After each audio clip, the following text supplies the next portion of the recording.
Hey everyone, this is a quick tutorial on recording with Audacity. We're going to do 4 things. We're going to connect our microphone and set our input volume. We're going to press record and deliver our content. We're going to do a little bit of editing with EQ and compression, and then we're going to export our files and prepare them for distribution. I'm going to show you on a Windows 10 PC, but this software is freely available for Windows 10, for Mac OS, and for Linux.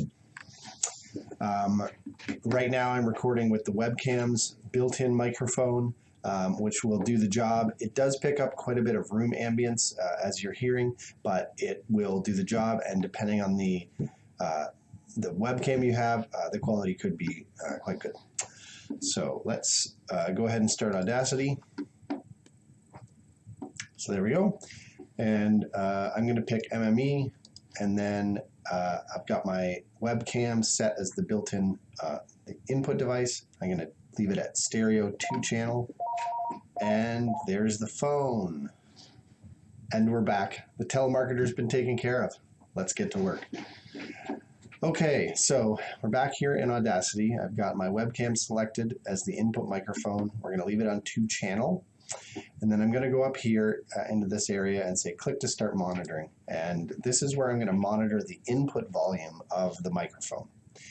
And you want to make an adjustment on this little slider here, the microphone slider, so that the input volume is at least above half, just maybe a little bit above half. You don't want to get it too loud, especially up into here, because that can create digital distortion. And digital distortion sounds really, really nasty. So we're not going to do that. So we're going to leave it about there. That looks pretty good.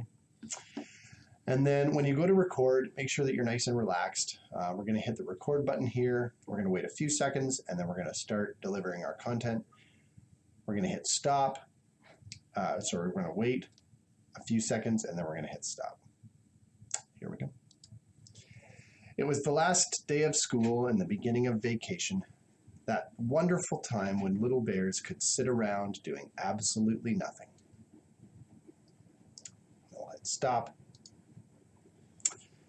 And then I'll show you guys a couple of tricks that I found useful.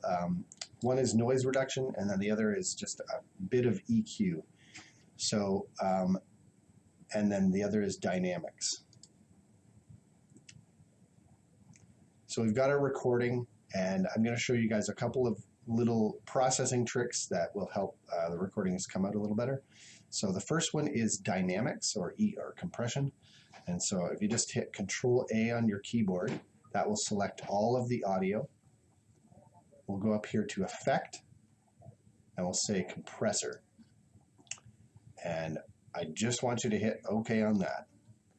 And all it's going to do is it's going to just shave off the loudest parts of the audio so that the difference between the loudest parts and the quietest parts are not so big, and then it's going to raise the volume of the whole thing. So now that we've done that, we're going to have quite a bit of extra background noise. So we're just going to select, so now we're going to do some noise reduction. So we're going to select an area here that doesn't have any audio in it. And we're going to go back up here to Effect, and we're going to go to Noise Reduction, and then we're going to get a noise profile. And so Audacity is going to kind of read that and understand, okay, this is a part that's got some background noise, and now it knows about that. So we're going to select, say Control-A again, which is going to select the whole audio file. It's all also up here in the Select menu, so select All. And then we're going to go to Effect, Noise Reduction, and then we're going to just make a couple adjustments here. You just want to touch this a little bit. The default setting is 12 on the noise reduction scale. We're just going to pop that down just a little bit. If you are too aggressive on this, it can sound unnatural. So we'll just pull it down just a bit, and then we'll say OK. And so that'll reduce some of the background noise in the file. And then a couple of other things that we're going to do with the file selector. We're going to go to Filter Curve. We're going to go to Manage, Factory Presets, and we're going to do a low roll-off for speech. And that's just going to, if the HVAC system in your house is making lots of rumble, that's just going to take some of that out. So we'll say OK. So then we're going to go back up here to Graphic EQ, And we're just gonna, there's a few frequencies in here that can help soften the sound. And if you hover over these little notches, you'll see what the frequencies are. So what we're gonna do is target, in about between about 400 and, so let's say 1.6 kilohertz. The ones that we're really interested in is these ones in here, so about 1K to 1.2, and those are the frequencies that's caused quite a bit that's where it's sort of the nasally sound of a human voice is. So if we pull that down just a bit, and then some of the frequencies kind of around that, I'm going to make another little dip right in 400 because that's where a bunch of mud can sit. And see, I'm making a fairly gradual curve, and I'm just touching it. So we'll say OK. And now we've got a beautiful audio file. So now we're going to do an export. We're going to go up here to File, Export. And I'd like you to export both an MP3 and a WAV file. The MP3 is what you're going to use to publish to MyHeritage.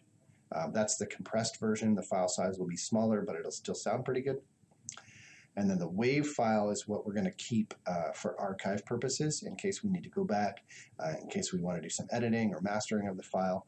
A WAV file is an uncompressed audio file, and so exporting both right now while we've got it is awesome. So we'll say export to MP3. We'll give it a name, we'll say bears, and I want you to make sure that the quality preset is set to standard or higher. So standard, extreme, or insane. Medium, it's just not going to sound quite as good, so standard is a good balance between quality and file size. Variable speed can be standard. Make sure it's not fast. Give the processor time to really process the audio and do a good job of it so it sounds good.